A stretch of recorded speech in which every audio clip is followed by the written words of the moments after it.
This is Good Morning San Diego.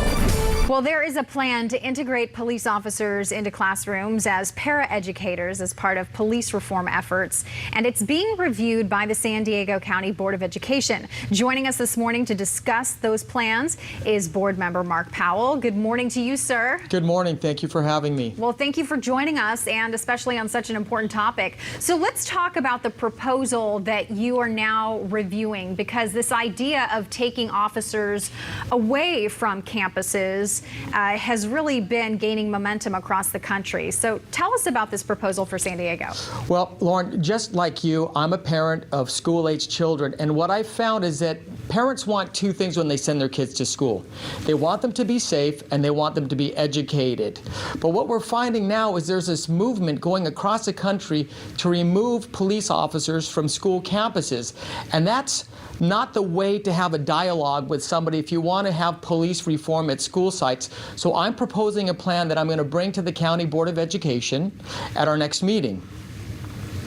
And so what exactly, can you give us some of the details of what that would include, how it would change for parents who are thinking of what they know now is going on campus? How would this look different?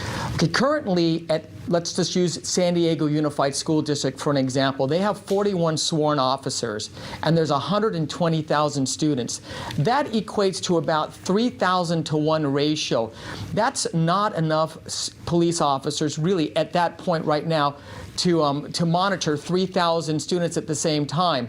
So, and also, in addition to that, there's a lot of people saying that students are afraid of the police, and I believe that to be true. A lot of students are scared of police because the interactions with police officers generally with students at school is going to be negative if they're pulling them out of class or if they're talking to them about some type of incident that happened.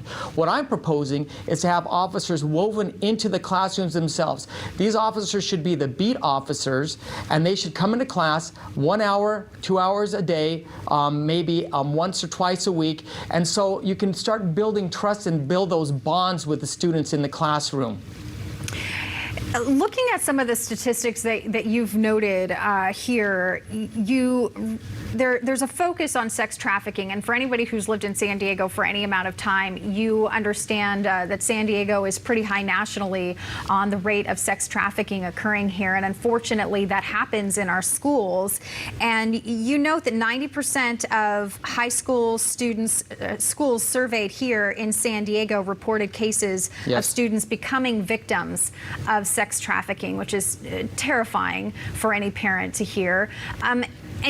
And I could see where your argument would be taking officers out of schools is just going to lessen the amount of eyes that are able to recognize people who are becoming victimized in that. That's correct. Now, if you think about it, the average age of a person who's sex trafficked is 16 years old, and generally a female.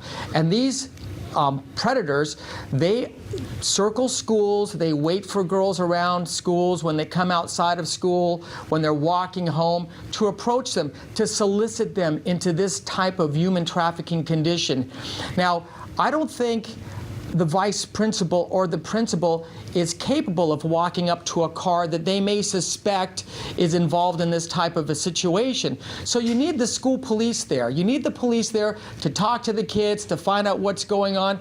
The goal is to keep our students safe. However, make no mistake about it, police reform in schools is absolutely necessary. So we need the best police officers, the ones that are compassionate, the ones that are ready to open up to the students to work with these kids.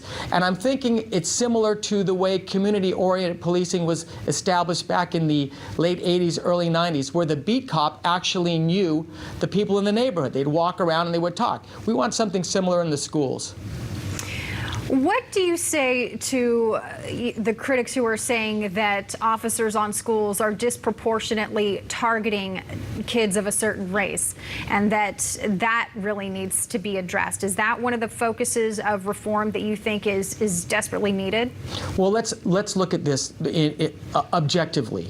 If the statistics in the surveys are correct, then that is the case. And there's a disproportionate amount of African American and Latino students that are getting the brunt of the law enforcement. That's what needs to be mended.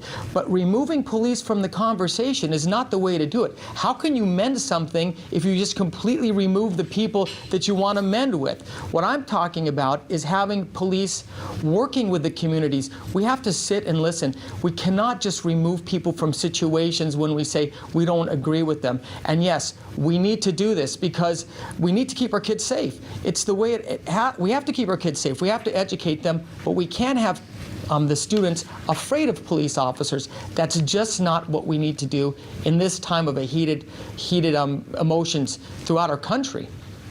And we should, I don't want to be remiss in mentioning that you are a former San Diego Reserve police officer, so you bring a unique perspective to this discussion.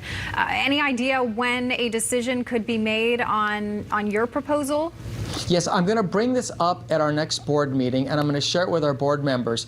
We need to start this conversation. There is a conversation and a petition going on right now to remove police from school campuses, and several school districts throughout the country have already done that. But removing the police will create an unsafe environment for students at school. So what we need to do is we need to work with the police. We need to develop programs like the one that I'm going to recommend to our board, and we need to work on things to mend this situation. We absolutely need to resolve this. We can't go on the same way. We can't go on doing the same things we're doing because they're just not working. All right, Mrk Powell, thank you so much for your time this morning and bringing that to us. We'll continue to follow what develops from here. Appreciate your time.